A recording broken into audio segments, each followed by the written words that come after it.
Alô, nação, conexão, bem-vindos ao canal Conect Fla, universo rubro-negro do nosso Mengão. Obrigado a você que já é inscrito aqui no canal, bem-vindo a você que hoje, ao se inscrever, me dará a honra de ter a tua companhia nessa família de flamenguistas apaixonados pelo Mengão aqui no Conect Fla. Eu estou hoje aqui, terça-feira, dia 14 de abril, para comentar com vocês essa polêmica que amanheceu o mundo do futebol bombando com ela a respeito da proposta que foi encaminhada à CBF, assinada por alguns clubes, para uma nova formatação de condução do Campeonato Brasileiro de 2020. Estou aqui com o manto sagrado de 92, o manto do Penta, homenagem a esse cracaço, Maestro Júnior, Leovegildo Lins da Gama Júnior, que conduziu com maestria aquele time na brilhante conquista, na arrancada do Penta de 92. Ô pessoal, o que é que tá rolando? Por que as redes sociais estão pipocando, uma galera aí revoltada? O que é que aconteceu? Vamos lá. A informação que corre abertamente aí aos quatro ventos e que chegou para nós é que algumas agremiações, lideradas pelas equipes ao que nos foi informado de São Paulo, apresentaram uma proposta à CBF que deverá colocá-la em votação nos próximos dias, quizá nas próximas horas ainda hoje, em plenária virtual, para bater o martelo e decidir como será e quando se inicia o Campeonato Brasileiro. Os clubes entenderam que é fundamental que haja o campeonato e que se deve tomar todas as medidas de cautela e segurança quanto à questão da saúde, da higienização, da proteção sanitária dos atletas, comissões técnicas e pessoas envolvidas, mas ele tem que acontecer. Entenderam que não acontecendo o campeonato, todos esses clubes possivelmente perderão seus patrocinadores que pagam pela visibilidade, pela exposição. Provavelmente eles perderão as receitas que recebem dos programas de sócios torcedores e esses clubes irão à falência. Esses clubes não conseguirão manter os seus atletas, manter suas estruturas. Então, um campeonato brasileiro, que possivelmente já será com muito menos receita, ele para os clubes, sob a perspectiva econômica, de sustentabilidade financeira, ele é imprescindível. Ele precisa acontecer, ainda que com jogos de portões fechados, sem torcedores, sem bilheteria de estádio. Ele precisa para os clubes acontecer. E aí se entra aqui no confronto da questão econômica e empresarial dos clubes e a questão de saúde. A ideia é que o campeonato ocorra havendo toda uma gestão inteligente de tutela, de proteção à integridade sanitária, à saúde, à dignidade de todos os envolvidos, não apenas os atletas. Repórteres e profissionais da imprensa que serão credenciados para terem acesso aos locais das partidas, dos treinamentos, para fazerem a cobertura, levando informações ao público, os próprios atletas, comissões técnicas, dirigentes, membros da arbitragem, ok? Tudo bem, até aí você diz, bom professor, alguns podem ter um ponto de vista contrário, entendendo que não tem que ter campeonato, não tem que ter jogo legítimo, cada um é livre para ter o seu pensamento. O fato é, essa é a visão dos clubes, precisam do campeonato. E essa proposta chegou à CBF, até aí não é o grande ponto de problema. O problema é como ser realizada a competição nos termos da proposta que foi apresentada e vai ser levada à votação. Já fiquei sabendo que o Flamengo, por exemplo, não aceitou a proposta e vai ser contra alguns desdobramentos dela na votação. E eu acho que o Flamengo está certo. Vou dizer aqui para vocês. Vamos lá. A ideia é que o campeonato ocorra com esses jogos todos aos fins de semana e todos os jogos dentro do estado de São Paulo. A justificativa para essa medida de que todas as partidas ocorram dentro do estado de São Paulo seria para evitar deslocamentos, contato com ambientes de aglomeração como aeroportos, estradas. As equipes seriam aninhadas, abrigadas em centros de concentração por todo o estado de São Paulo. E o estado de São Paulo ofereceria uma superestrutura com 20 centros de treinamento, como se fosse uma Copa do Mundo. Um para cada equipe. E realmente aqui entre a gente, né? Botando agora a paixão pelo Flamengo de lado e análise defendendo os interesses do Flamengo de lado, sendo imparcial no comentário. O estado de São Paulo tem estrutura com mais de 10 arenas e com várias cidades que oferecem resorts, centros inteligentes, estruturados para treinamentos de alto rendimento. O próprio Flamengo já treinou em cidades de São Paulo em pré-temporadas. Então a ideia seria o estado de São Paulo oferecer os 20 centros de treinamento, um para cada equipe, e as equipes não fariam a pré-temporada, fariam a temporada, fazendo daquele ambiente o seu centro de ambientalização, convivência, treinamento para disputar aos fins de semana, nos fins de semana, os jogos. Ao que fiquei sabendo, a CBF, que tem muito dinheiro na conta, financiaria essas despesas. Os clubes então deixariam de ter despesas de alojamento, hospedagem, de custeio dos seus próprios centros de treinamento e de passagens permanentes com os voos que fazem habitualmente nos 19 ou um pouco menos, mas nos mais de 15 deslocamentos que fazem durante a competição. Jogam a metade dos jogos em casa e a outra metade fora. Os clubes que jogam contra rivais locais não precisam viajar. Então a média de 15 viagens, 15 enfrentamentos de voo. Então haveria uma grande redução de despesas para os clubes e a CBF, ao que a gente ficou sabendo, aportaria parte do seu fundo de capital para custear para os clubes essa ambientalização. Isso posto, todos os jogos ocorreriam dentro do estado de São Paulo. Os 10 jogos do primeiro turno, os 9 jogos do segundo turno da fase de grupos, quarta de final, semifinal e final, ou, se não houver quarta de final, classificando-se apenas 4 times, semifinal e final. Essa é a ideia.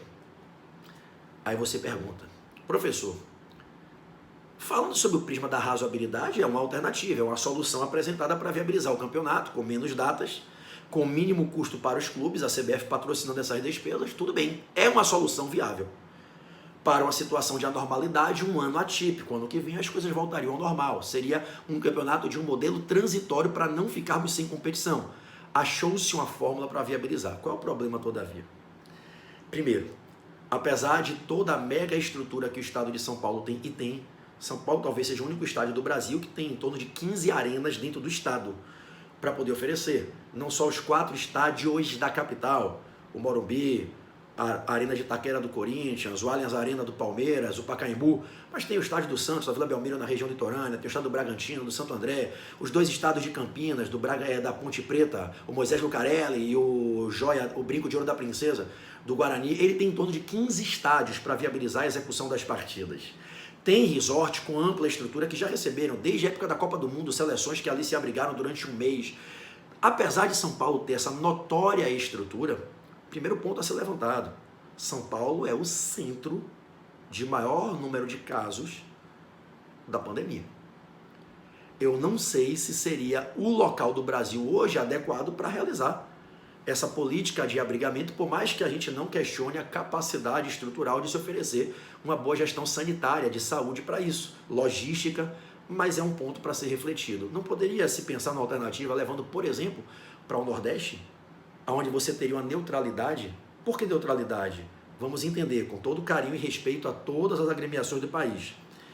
Quais são os clubes que entram como potenciais favoritos a uma disputa, além do Flamengo?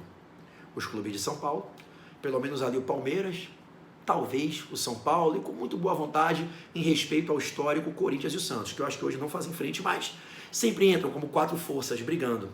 Os clubes do Sul, Grêmio Internacional. Não seria razoável que o campeonato acontecesse no Rio Grande do Sul, em São Paulo ou no Rio de Janeiro. Porque isso quebra o equilíbrio do desporto, no mínimo gera um descontentamento no plano ético. Se você tem as equipes de São Paulo rivalizando com o Flamengo do Rio de Janeiro, com as equipes do Sul, por que levar para o estado de São Paulo? Eu entendo que se não houvesse alternativa, tudo bem, é a solução viável para um momento de crise, tudo bem que seja, e que o Flamengo vá lá e ganhe lá dentro. Certamente é o que vai terminar acontecendo. Ser lá e o Flamengo ganhar lá dentro. Esperamos nós. Mas se há uma opção de, por exemplo, se levar para uma outra praça em que nenhuma dessas agremiações que disputam o título, ou pelo menos em tese, rivalizam pela disputa do título, nenhuma delas é de lá, fica mais ético. Gera menos desequilíbrio no campo desportivo. E por que desequilíbrio? Imaginem vocês, o atleta que é do São Paulo ou do Palmeiras, jogando em São Paulo, acabou o treino, ele vai para casa, dorme com a família, vai de carro e volta.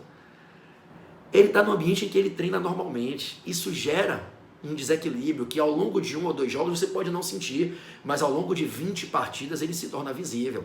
Então eu acho que o Flamengo poderia, no mínimo, sugerir e pleitear a adesão de outros clubes, para que, principalmente os 4 clubes do Rio têm que dar as mãos por essa ideia, você leva esses jogos para o Nordeste. Por exemplo, na Bahia e em Pernambuco, você tem 3 arenas em cada uma das capitais, Salvador e Recife. Você tem em Salvador a Arena Fonte Nova, feita para a Copa do Mundo, tem o estádio do Vitória, o Barradão é de difícil acesso, mas é um estádio que permite, né, a realização de boas partidas, tem um bom campo. Tem o estádio de Pituaçu, onde o Bahia já executou alguns jogos, inclusive no Campeonato Brasileiro, na Sul-Americana. Em Recife você tem a Arena Pernambuco, construída para a Copa do Mundo, tem o Estádio dos Aflitos, tem a Ilha do Retiro. Você poderia somar, de repente, 3, 4 estados próximos do Nordeste para viabilizar um número de 10, 12 arenas e realizar a competição lá. Seria algo menos desconfortável para os clubes do Sul e do Rio de Janeiro, do que ter que jogar em São Paulo. Bom, isso aí é algo que tem que ser deliberado, não somos nós aqui que vamos decidir, mas essa foi a proposta e esse é um primeiro ponto de descontentamento. Eu, particularmente, conversava hoje com o Gabriel Paparazzo, rubro-negro, numa live no canal Paparazzo, inclusive quem não segue ainda, segue lá o canal Paparazzo, rubro-negro. Eu conversava com ele e dizia o seguinte: Biel, ainda temos um outro ponto. O Campeonato Brasileiro vai ter uma redução de datas, uma mudança da fórmula para que os jogos só ocorram nos fins de semana, exatamente para que durante a semana seja possível encaixar as datas da Libertadores para os clubes que a disputam, para a Sul-Americana para aqueles que nela estão, para a Copa do Brasil e para o fechamento dos estaduais agora em maio, talvez junho. Nesse mesmo formato, de portões fechados. Como é que fica? O Flamengo vai ficar concentrado em São Paulo e aí tem que viajar para o Rio para jogar o final do Carioca, Copa do Brasil, como é que vai ser? Eu acho, minha opinião pessoal, respeito quem pensar diferente, nenhum problema. Inclusive, se você quiser deixar seus comentários aqui, aí abaixo da live, você pode deixar. Eu acho que o nosso presidente, o Landinho, o Marcos Braz, diretor de futebol, o Centro de Inteligência do Flamengo, o departamento de futebol como um todo, deveriam tomar a decisão de manter o Flamengo no ninho do urubu.